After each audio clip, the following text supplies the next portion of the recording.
Presento ora Filippo Sciara, il prossimo relatore. Studioso del periodo federiciano, ha collaborato con l'Istituto di Storia dell'Arte Medievale dell'Università La Sapienza di Roma dal 1994 al 2000, relazionando ai diversi convegni internazionali. Ha scoperto 2 residenze di caccia imperiali a Cisterna presso Melfi e a Lucubante presso Apice nel Beneventano. Tra le sue pubblicazioni si segnalano le dimore e le riserve di caccia di Federico II in Sicilia, Favara, guida storica e artistica, dimore e riserve di caccia di Federico II in Campania e l'insediamento arabo, normanno e svevo nel territorio di Favara.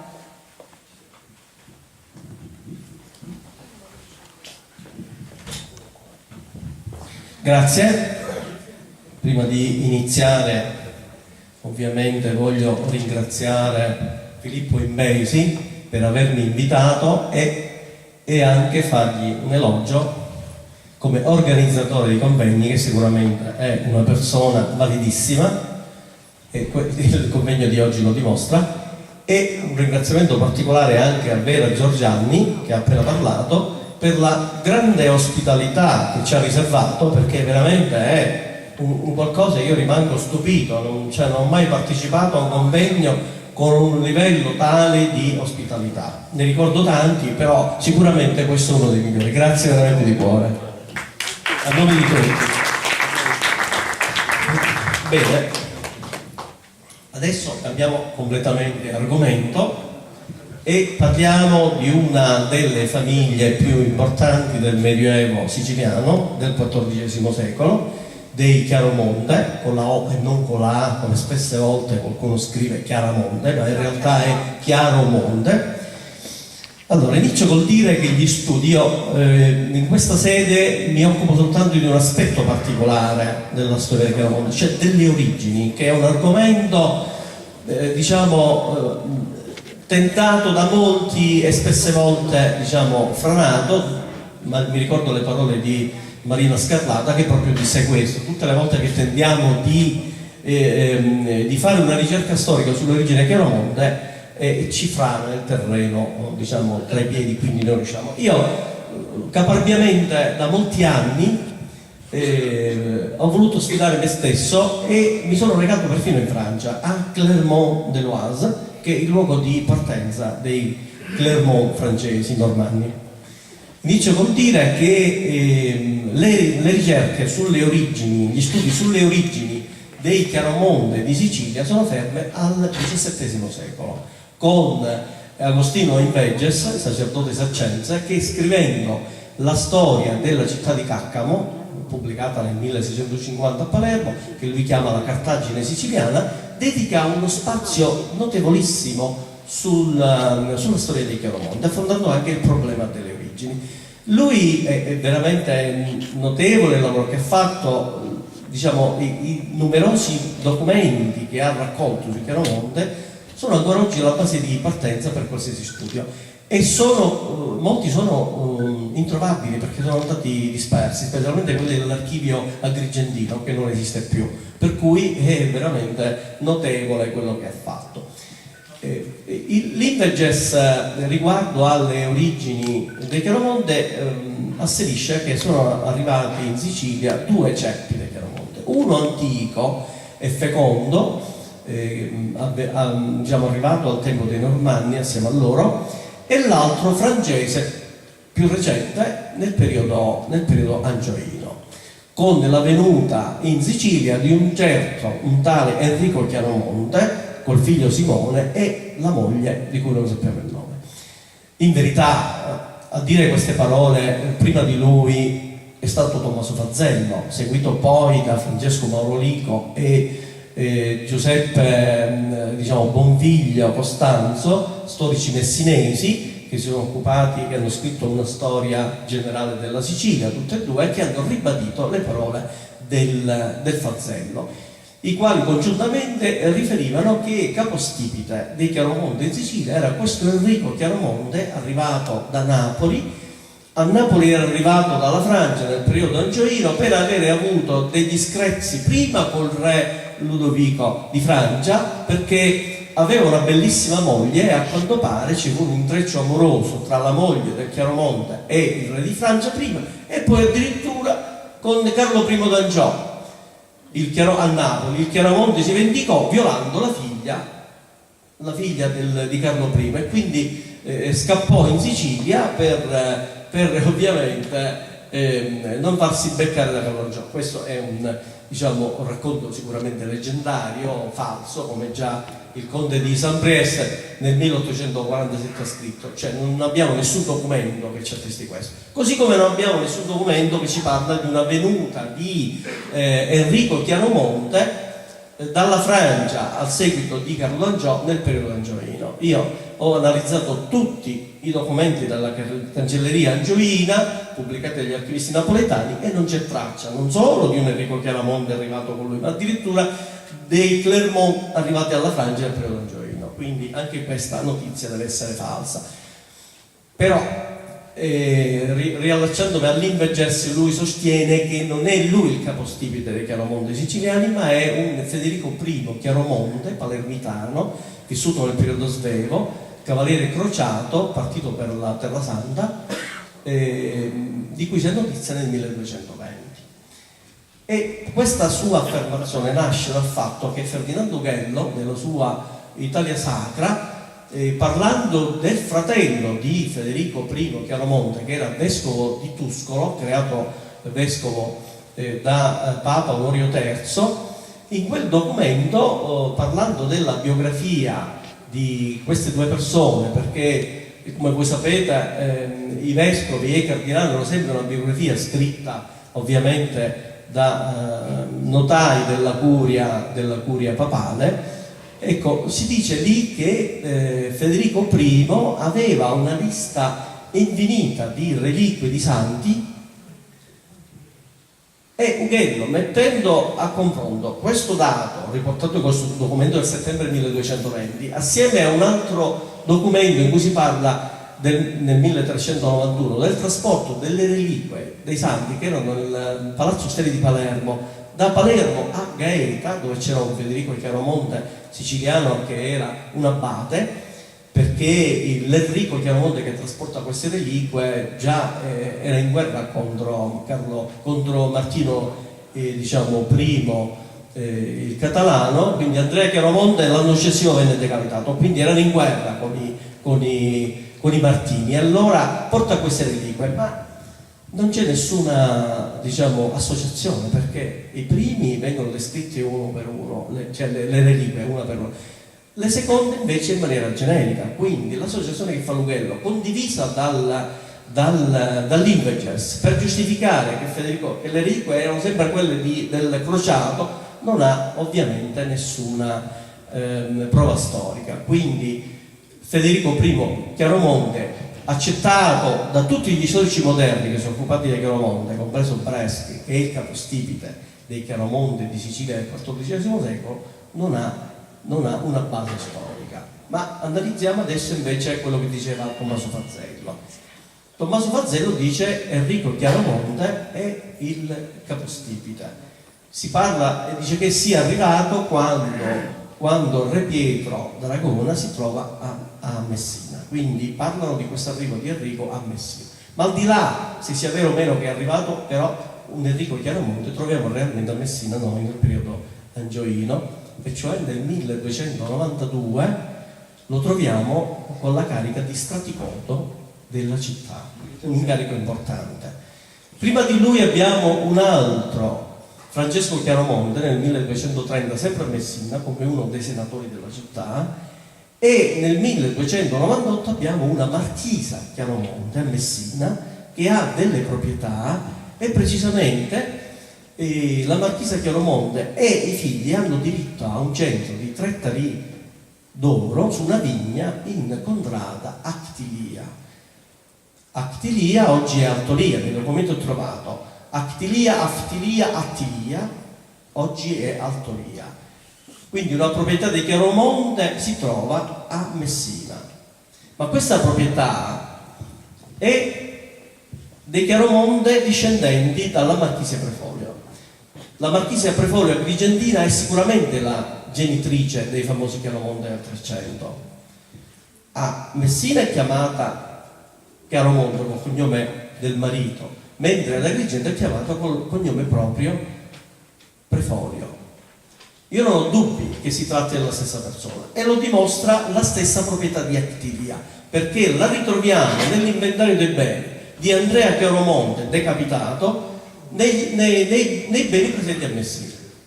Infatti questa proprietà viene poi ceduta a Luca Crisafi nel 1404 assieme a tutti i beni e per tutte Chiaromonte della città di Messina. Quindi si tratta della stessa identica persona, cioè Marchisa Chiaromonte e Marchisa Prefolio, agrigentina. Se il diritto alla vigna apparteneva a lei e ai figli, vuol dire che la proprietà era appartenuta a un marito già deceduto, che doveva essere con ogni probabilità messinese. I Chiaromonte sono presenti a Messina in maniera forte, perché nel 1308 Straticoto della città è la figlia di Marchise, è il figlio di Marchise Prefolio, cioè Manfredi I, siniscalco del regno e maestro razionale del regno.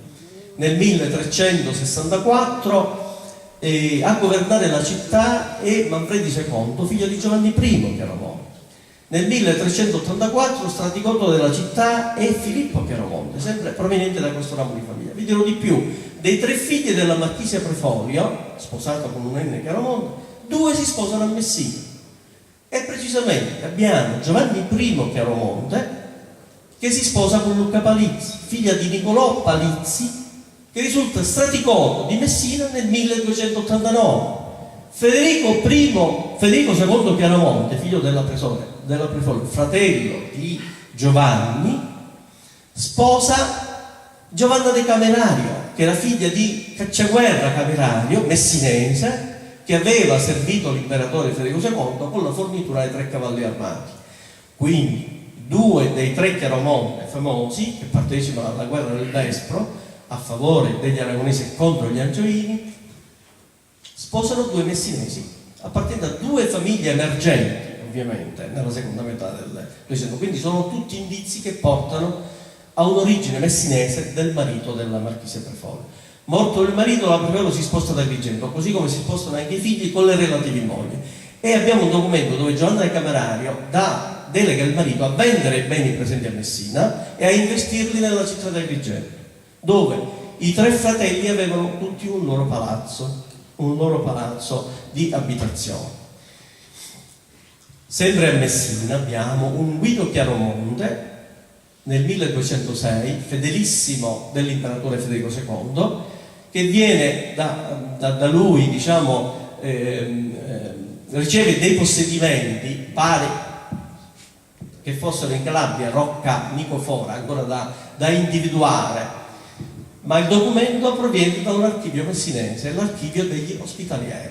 Probabilmente i suoi beni poi vennero ceduti agli ospitalieri di Messina e quindi il documento viene da lì.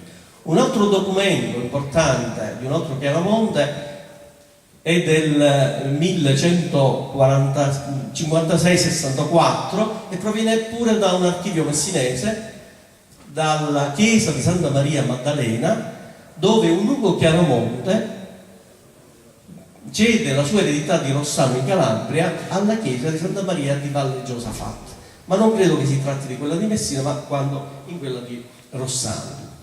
Quindi moltissimi documenti dei Chiaromonte dell'inizio sono a Messina e non a Palermo. Spostiamoci a Palermo, dove secondo Inveges e gli storici anche moderni che hanno accettato la sua tesi arrivano le origini. Ecco, Federico I Chiaromonte palermitano, cavaliere crociato, di cui si ha notizia nel 1219-20, aveva 2 fratelli. Uno era Atanasio o Atanaggio, patriarca di Alessandria, se ne parla nel documento vaticano, e un altro era Nicolò Chiaromonte, vescovo di Tuscolo. Non ci sono altri fratelli. Di chi erano figli questi? Come mai? Erano palermitani sicuro, presenti nel periodo svevo. L'unico Chiaromonte che ho trovato è un Filippo Chiaromonte, notaio e familiare regio di Guglielmo II, che è notaio di corte, nel 1183 e 1186, quindi probabilmente, forse erano, lo possiamo solo supporre, figli di questo notaio Filippo Chiaromonte, notaio reggio e familiare, 83 e 86, 1183 e 1186. Ci sono dei documenti redatti da lui, sottoscritti, io notaio reggio e familiare di Guglielmo II, sottoscrivo e firmo, ecco. Prima di lui nulla. Questa è in assoluto la più antica e certa notizia del Chiaromonte in Sicilia. L'Images in verità aveva parlato di un Ugo Chiaromonte presente all'incoronazione di Ruggero II nel maggio 1129, vero? Io l'ho riscontrato, l'ho ritrovato, ma era solo di passaggio, come di passaggio erano tutti gli altri nobili e altri prelati intervenuti, sono arrivati da Napoli, da Bari, da Cosenza, da ogni parte del regno, ma chi erano arrivati? I fedelissimi, cioè da ogni parte, diciamo, del regno appena costituito, ma erano i fedelissimi. Quindi c'è un Ugo Chiaromonte nel 1129, sicuramente seguace di Ruggero II e suo fedelissimo, ma non era abitante di Palermo, almeno non abbiamo nessuna prova, nessuna certezza. Chi era questo?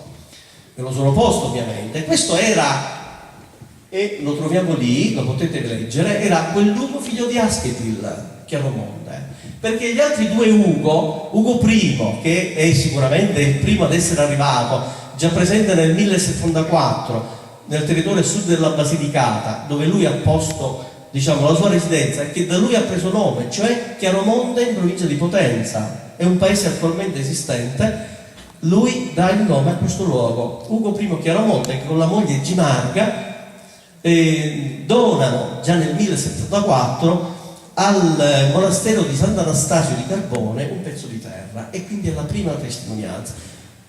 Per un lavoro fatto da Léon Ménager, sicuramente un grande lavoro, che ha raccolto 30 documenti, abbiamo, come potete vedere, 4 figli di cui non c'è un Ugo. L'Ugo II è suo nipote, il figlio di Alessandro I, se ricordo bene, e ha 2 nipoti. Un altro Ugo è figlio di Asketil. Allora, il primo morendo dal 1116, lui era già morto nel 1102, quindi l'unico Ugo vivo nel 1129 è il figlio di Asketil. Non può che essere lui quello che partecipa all'incoronazione di Ruggero II. Dovete sapere che nella storia dei Chiaromonte del Regno di Sicilia, questi furono agguerriti oppositori dei re di Sicilia. Lo stesso Ugo I si oppone a Ruggero di Chiaromonte. Queste notizie ovviamente sono certe, documentate dai cronisti Goffredo Malaterra, Romualdo Warner Salernitano e l'anonimo Cassinese. Questi parlano delle varie guerre tra i vari fratelli e cugini Altavilla per tenere il potere, e infatti sappiamo che nel 1088 Ugo I si schiera a favore di Boemondo contro il fratello Ruggero Duca di Puglia, e mantiene la città di Cosenza proprio a favore di Boemondo, quindi è contro Ruggero Duca di Puglia, e contro lo zio, il Gran Conte Ruggero I, che era intervenuto in suo favore. Nel 1133 troviamo che i figli di Alessandro I, che li vedete là, e che sono Riccardo I e Alessandro II, lottano contro Ruggero II, re di Sicilia, e occupano la città di Brindisi e costruiscono distruggono la torre che Ruggero II aveva costruito di legna e ferro per attaccare le mura. E in un secondo momento, quando Ruggero II assedia la città di Bari, lo contrastano, ma Ruggero II, avendo preso con la forza la città di Bari, fa uccidere, decapitare, impiccare Giaquinto, che si faceva chiamare principe di Bari, e tra i morti, e tutti quelli che lo sostenevano, tra i morti c'è anche il Riccardo I, mentre Alessandro II riesce a scappare in Grecia. Ma in un secondo momento, nel 1137, Ruggero II spoglia di tutti i suoi beni Alessandro II. Nel periodo svevo troviamo un Ugone Chiaromonte, che è un Ugone IV Chiaromonte, che viene considerato da Federico II come traditore, spogliato di tutti i suoi beni. Il documento del 1246. Accanto a questi grandi oppositori degli Svevi, poi ne troviamo uno nel periodo angioino che assieme a Carlo d'Angiò strappa il regno a Manfredi dello Svevo. Abbiamo anche una linea di fedeli alla corona siciliana, e che sono, come vi ho detto, uno è quello che partecipa, Ugo III, che partecipa all'incoronazione, quindi era un amico, non poteva non partecipare come amico. Un altro è il notaio, che viene detto familiare, è il notaio regio di Guglielmo II. Sotto Federico II di Svevia all'imperatore troviamo Guido Chiaromonte, che viene detto fedelissimo nel documento del 1206, e viene, ovviamente, gli vengono fatte delle donazioni. A mio avviso questa è una linea familiare tutta proveniente da Ugo III, figlio di Asketil. Così come nell'altra riusciamo a vedere che di padre in figlio si oppongono ai monarchi siciliani. Ma voi mi chiederete, ma è lo stesso nucleo familiare? Sì, non ho trovato documenti che ci parlano di Chiaromonte diversi, è un'unica famiglia. E riguardo alle origini proprio di Chiaromonte c'è un documento importantissimo del 1220 che è pubblicato da Lughello, quando si parla proprio del vescovo di Tuscolo e di suo fratello Federico I Crociato, in cui si dice che i due discendono da un tale Verelando Chiaromonte, e questo a sua volta da Carlo Magno. Ora, al di là, a dettare queste note biografiche sicuramente sarà stato il vescovo Nicola al notaio diciamo della curia papale che scriveva queste notizie. Al di là della diciamo origine da Carlo Magno, che può essere anche una favola, una cosa inventata per ostentare le origini prestigiose, ma è da prendere molto in considerazione il fatto che Nicola dica di discendere da un tale Verelando Chiaromonte, che secondo invece si conosceva pure questo documento, era abitante in Sicilia. No, assolutamente. Io vi posso dire che questo Verelando Chiaromonte è esistito veramente, l'ho trovato in Francia. Io sono stato in Francia a fare studi anche a Clermont, ma anche alla Biblioteca Nazionale e all'Archivio Nazionale di Francia. Questo Verelando Chiaromonte è esistito realmente ed è un ramo cadetto dei conti di Clermont-de-Loise. Era figlio di Gualteros. Abbiamo 4 documenti che parlano di questo signore, 1061-1067. Era figlio di Gualterus, il quale a sua volta era figlio del conte di Clermont, che era Reinaldo II. Abbiamo Reinaldo I, Ugo I, Reinaldo II, Reinaldo III. Era figlio del conte di Clermont, Reinaldo II. Verelando era camerario di Francia, era cameriere del re, non era nessuno, e divideva col cugino Ugo II la metà del castello di Creil. Quindi una traccia reale c'è nei conti di Clermont della Piccardia. Siamo a circa 100 km a nord della Francia. Ho esteso anche la ricerca dal punto di vista araldico, e ora qua scorriamo diciamo, le slide che ho preparato, dove c'è effettivamente una somiglianza stretta tra lo stemma araldico dei Chiaromonte di Sicilia e quello dei conti di Clermont-de-Loise. Ma non Clermont-Tonnerre, perché dovete sapere che in Francia ci sono 18 paesi a nome Clermont, di cui uno, Clermont-Tonnerre, nel Delfinato, al centro della Francia, che parallelamente con i conti di Clermont-de-Loise erano pure conti negli stessi periodi, XI-XII secolo. Quindi il Samprest dice lo stemma siciliano è simile a quello dei conti di Clermont-Tonnerre, quindi provengono dalla linea di Clermont-Tonnerre nel Delfinato, perché dice anche lì c'è un monte che è rischiarato da un sole, quello antico. A parte il fatto che questa immagine non si trova, ne parla un altro studioso nel 1847, De Courcelles, ma io non l'ho trovata assolutamente. Però ho investigato invece la linea proveniente dai Clermont de l'Oise della Piccardia e vediamo adesso discorrere diciamo, le immagini. Questo è l'albero genealogico ricostruito da Henri Presque, e dove potete vedere che là sopra abbiamo Marchisia Prefolio e Federico I. Secondo diciamo, le mie indagini dovremmo invece scrivere Enrico di Messina. Andiamo avanti. Allora, questi sono sigilli da me trovate all'Archivio Nazionale di Francia. Queste sono delle copie che io mi sono fatto fare, cioè sono di mia proprietà, sono riprodotte in gesso, c'era questa possibilità, l'ho chiesto e me le hanno fatte. Allora, come? Sì, ve la leggo. Questo è Rainaldo di Clermont, esatto, e Dominus Vialli, era signore anche di Alli, di un altro luogo. I sigilli che vi faccio vedere sono tutti figli e nipoti di Rainaldo III, conte di Clermont. Quindi questo stemma è sicuramente, diciamo, appartenuto a Rainaldo III di Clermont, vissuto nel XII secolo. Allora, lo stemma ovviamente non è questo, lo stemma è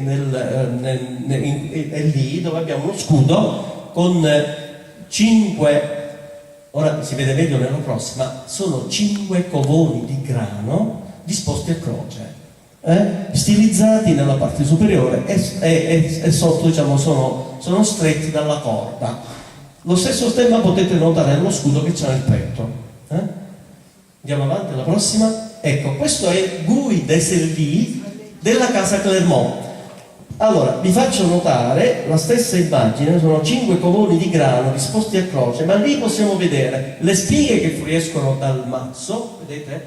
E la corda che li lega. Sono sigilli, ovviamente. Questi sigilli sono della fine del XII secolo. Guy de Serly ce l'ha anche nel petto. Andiamo alla prossima.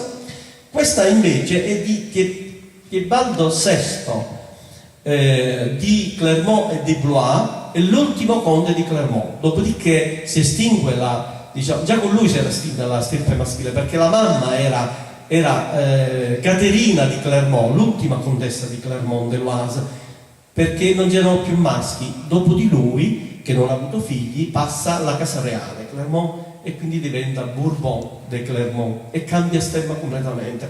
Allora, qua notate che i covoni di grano non sono 5, sono 6 e sono disposti in maniera diversa. Voi tutti sapete che in campo araldico ovviamente solo il primogenito aveva diritto a mantenere, diciamo, lo stemma identico a quello del padre, gli altri erano tenuti un po' a diversificarsi. Diversificarsi non significa cambiare, mantenere l'elemento costitutivo ma variare diciamo leggermente per distinguersi.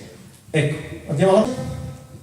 Qua sono tutte e tre messe insieme, vedete una similitudine. Andiamo avanti. Ecco, quello è là sopra è lo stemma stilizzato, schematico dei conti di Clermont. Quello sotto invece è una costruzione che ho fatto io. Praticamente li ho messi, li ho disposti in maniera diversa, cioè non più liberi ma legati a formare un monte. Fissate bene questa immagine, perché è quella che troveremo nello stemma dei Clermont di Sicilia. Andiamo avanti? Eccolo qua. Vedete, abbiamo che, diciamo, i covoni sono praticamente messi insieme a formare un monte a 5 punte arrotondate. No? Un monte a 5 punte arrotondate, vedete che è bianco su fondo rosso, cioè meglio, è d'argento su fondo rosso. D'argento su fondo rosso. Questa immagine arriva dall'Osteria di Palermo. Andiamo avanti. Esatto, l'Osteria di Palermo. Anche questo è un cavaliere, diciamo, sempre dall'Osteria di Palermo, lo stesso stemma. Andiamo avanti. Questo è San Giorgio, sempre all'Osteria di Palermo, che nello scudo porta lo stesso stemma. Qui c'è un discorso particolare da fare, importantissimo. I Chiaromonte erano cavalieri dell'ordine costantiniano di San Giorgio. Uno degli considerato il più antico ordine, diciamo, equestre, cavalleresco, laico e non diciamo, religioso. Sappiamo moltissimo di quelli religiosi, ma non sappiamo nulla o quasi di quelli laici.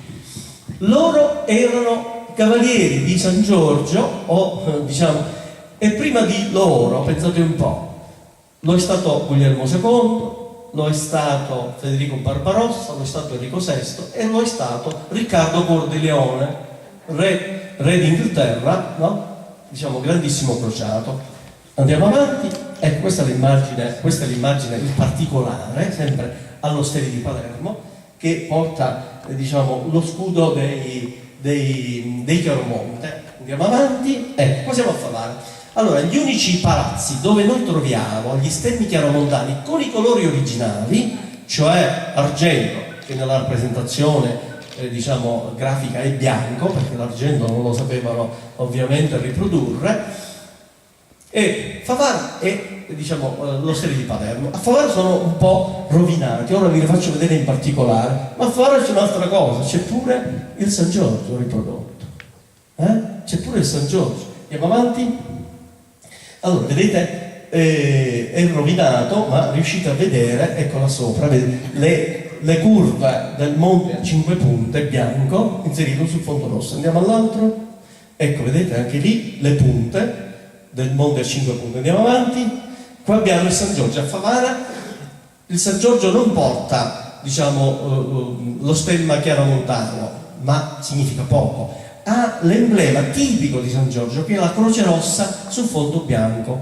Ebbene, dovete sapere che tutti i crociati che andavano in Terra Santa avevano tutti la croce di San Giorgio, che era la croce rossa sul fondo bianco. Questo era l'emblema, diciamo, per antonomasia. Ma i cavalieri di San Giorgio ebbero un'altra croce che ora ve la faccio vedere. Vedete, abbiamo il vessillo, lo scudo e anche la gualdrappa del cavallo che presenta due croci. Andiamo avanti, siamo sempre a Favara e lì vedete riprodotto lo stemma, no? Non colorato ovviamente, nelle formelle che compongono l'arco. Vedete, ce n'è uno anche qua rovinato ed è sempre lo stesso, un monte a 5 punti. Andiamo avanti, sempre a Favara, vedete come è riprodotto nei minimi particolari, in negativo. Lo faccio vedere in positivo. Andiamo avanti, ecco in positivo, vedete, là ce ne sono due. Siamo sempre a Favara, in una bella loggia di imposta, diciamo, di copertura. Le cose del genere sono uniche in Sicilia, non esiste una rappresentazione del genere in un'altra parte della Sicilia. Andiamo avanti, poi ne abbiamo un altro, vedete, lo vedete benissimo. Andiamo avanti, e qua ve ne faccio vedere uno particolarissimo che io ho trovato a Favara e l'ho trovato anche ad Agrigento, al Monte Santo Spirito. Abbiamo lo stemma con la, diciamo, l'emblema del Chiaromonte con monte a 5 punte rotondanti, ma abbiamo anche due pali, vedete, due lesioni che non sono fatte a caso, sono fatte appositamente. Questo è lo stemma composto di un personaggio che portava in sé lo stemma del Chiaromonte e lo stemma dei Palizzi. I Palizzi a Messina avevano uno stemma costituito da tre pali nel campo. Qua ne abbiamo due, è una scelta sua di metterne solo due. Questo l'ho trovato anche ad Agrigento in una cappella funeraria, considerata fino ad oggi una cappella di una badessa, ma in realtà per me è di Federico III Chiaromonte, figlio di Giovanni I Chiaromonte, che intorno alla metà del 300 è capitano di Agrigento, aveva pure un palazzo, e signore di Favara. Si è fatto seppellire ad Agrigento e infatti all'ingresso della cappella abbiamo lo stemma dei cavalieri di San Giorgio. Non poteva essere una badessa a metterci lo stemma, che però è bellissimo, è una cosa particolare, ora la faccio vedere. Andiamo avanti. Ecco, vedete, questa parte qua, lì dentro c'è un sacello funerario, ancora oggi presente, vuoto ovviamente, e all'esterno abbiamo l'emblema particolare. Favara lì? No, monastero di Santo Spirito di Agrigento, un monastero cistercense fondato da Marchisia Preforio nel 1299 e dotato di beni, tra cui il casale di Caltafaraci presso Favara. con una torre da me scoperta, una torre del XIII secolo, coeva, e quello alla quale nessuno ha dato importanza in realtà è uno stemma chiaramontano sotto che porta sopra la croce gigliata tipica dei Cavalieri di San Giorgio, che io ho trovato a Favara e che ho trovato all'Osteria di Palermo, perché non è che poi, non solo, ma gli stessi Chiaramonte fondarono diverse chiese in Sicilia intitolate a San Giorgio ad Agrigento, San Giorgio a Mussomeni. San Giorgio era il loro santo protettore, ma perché loro erano cavalieri di San Giorgio. Andiamo avanti. Ecco, vedete, lo stemma lo ritroviamo ai lati di questo orbicolo, vedete, in positivo, 1 e 2, andiamo avanti, veloci, ecco, lo ritroviamo, particolare, andiamo avanti ancora, ecco. Purtroppo quando sono andato per fare le foto ho trovato chiuso, diciamo, il sacello funerario, la cappella, quindi non vi posso far vedere lo stemma, che è poco visibile in realtà, ma io l'ho individuato, che all'interno c'è in 2 icone laterali al sacello lo stemma chiaromontano con sotto i 2 pali come quelli di Favara, 2 pali. Allora, quella è la croce di San Giorgio, vedete che ci sono dei puntini fra, diciamo, i lati della croce, ecco, lì c'era in hoc signo vinces, c'erano le iniziali, perché era questo, diciamo, in questo segno vincerà, in hoc signo vinces, e c'erano le iniziali, in qualcuna si riesce anche a vedere, in quella in alto, o ingrandendo si riescono a vedere in maniera proprio pochissimo le iniziali di queste lettere, in hoc signo vinces, che erano le iniziali di San Giorgio. Io vorrei, per favore, se non si riesce a vedere, ingrandire soltanto la base della croce gigliata. Possiamo ingrandire? No. Se riesce a ingrandire per far vedere, no. Io non so se riuscite a vedere la base dove appoggia il peduncolo che sostiene la croce di San Giorgio, che è un monte a 5 punte, c'è lo stemma chiaramontano. Quindi lo stemma chiaramontano, monte a 5 punte, che sostiene la croce di San Giorgio. Dobbiamo solo ingrandire, se ci riuscite. Questa croce gigliata è presente a Palermo in una bifora che dà su Piazza Marina, enorme, visibile anche da terra. L'ho trovata pure a Favara. Questa croce gigliata è tipica dell'ordine dei Cavalieri di San Giorgio. No, ecco, questa è, diciamo, è la croce. Io voglio ingrandire la base. Ecco, va bene così. Allora, se guardate bene, sono 5 morti, 1, 2, 3, 4 e 5. È lo stemma dei Chiaramonte ripetuto, che sostiene la croce di San Giorgio, che era, quindi non può essere la madre badessa sepolta là dentro, è un maschio, un cavaliere, quindi è Federico III Chiaramonte per me, ovviamente, perché all'interno trovo anche i pali che sono dei palizzi, quindi lui era, per parte di padre era un Chiaramonte, per parte di madre era un palizzi, ed è lui che costruisce la cappella di Favara, perché nel 300 la introduce, era la sua residenza estiva, lui abitava ad Agrigento, aveva un suo palazzo lì, l'Osteri, era capitano di Palermo, capitano di guerra, di Agrigento, scusate, ed era signore di Favara. Storicamente è certo questo, perché Favara appartiene a Giovanni I e Giovanni I lo cede al figlio Federico III. Andiamo avanti, questa è una bellissima, diciamo, chiave di lettura. Andiamo avanti, alla prossima. Ecco, qui abbiamo un particolare di questa cappella. Allora, vi faccio notare, e lo si vede meglio nella prossima slide, andiamo alla prossima, lo stemma stilizzato di Chiaramonte, che anche nelle foglie, vedete le 5 punte, no? È lo stemma stilizzato di Chiaramonte che lo troviamo anche nelle foglie a 5 lobi arrotondati. Andiamo avanti. Questo è un portale residuo dell'ospedale di Santa Maria Maddalena, ricostruita nel 1328 da Giovanni I Chiaramonte, perché, già abbandonato, perché era un ospedale costruito nel 1235 dai Cavalieri Teutonici, che Federico II aveva permesso a loro di insediarsi nella città di Agrigento, e avevano costruito un ospedale intitolato a San Giovanni Battista. Lui lo ricostruisce perché era abbandonato e lo rivitalizza dotandolo, e questo è un documento certo che esiste, e ovviamente mette il suo stemma. Andiamo avanti, alla prossima vi faccio vedere. Nella chiave di volta ritroviamo lo stemma di Chiaromonte, che è un monte a 5 punte. Andiamo alla prossima e qui chiudiamo. Chiesa di Sant'Antonio Abate a Palermo, annessa all'Ostevi Chiaromonte. E dietro, se qualcuno va a Palermo la trovate dietro. Lì ci sono tanti stemmi. Ecco, io ho voluto riprodurre quello, vedete, è un particolare che riproduce fedelmente lo stemma a 5 punte. Voi dite, ma basta solo questo stemma con quello francese, ma solo questo? No, c'è dell'altro ovviamente.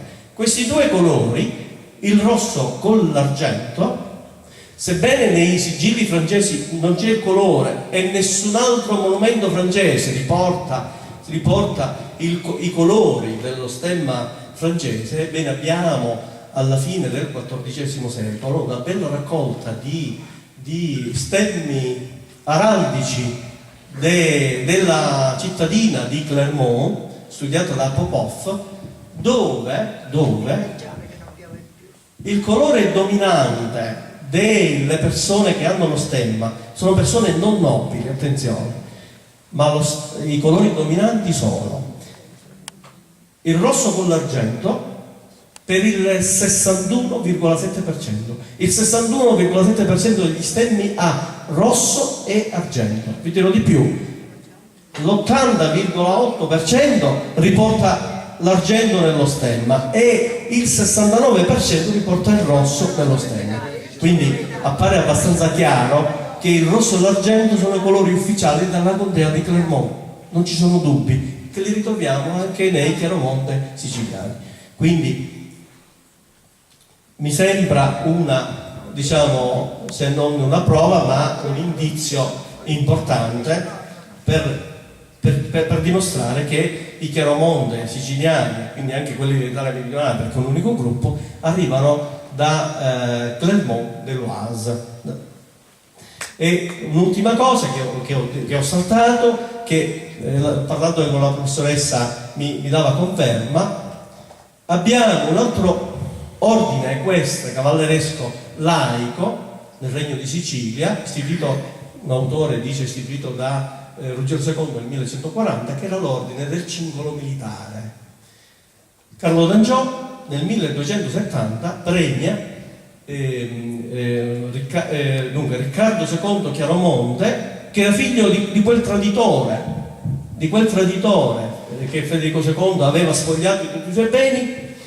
Si schiera con l'Angioino, vince la guerra perché Manfredi viene annientato. L'Angioino gli restituisce tutti i beni che erano stati del padre, quindi si capisce che è lui, il figlio, e lo corona del cingolo militare. Lui, gli altri regnicoli che erano figli di traditori, che l'ho potuto verificare, tutti figli di traditori, compresi i cavalieri francesi, tutti li nomina col cingolo militare, cioè li nomina miles regis, quindi li nomina cavalieri del re. E questa continua anche nel XIII secolo. Io qua ho finito, vi ringrazio, spero di essere stato chiaro. Grazie.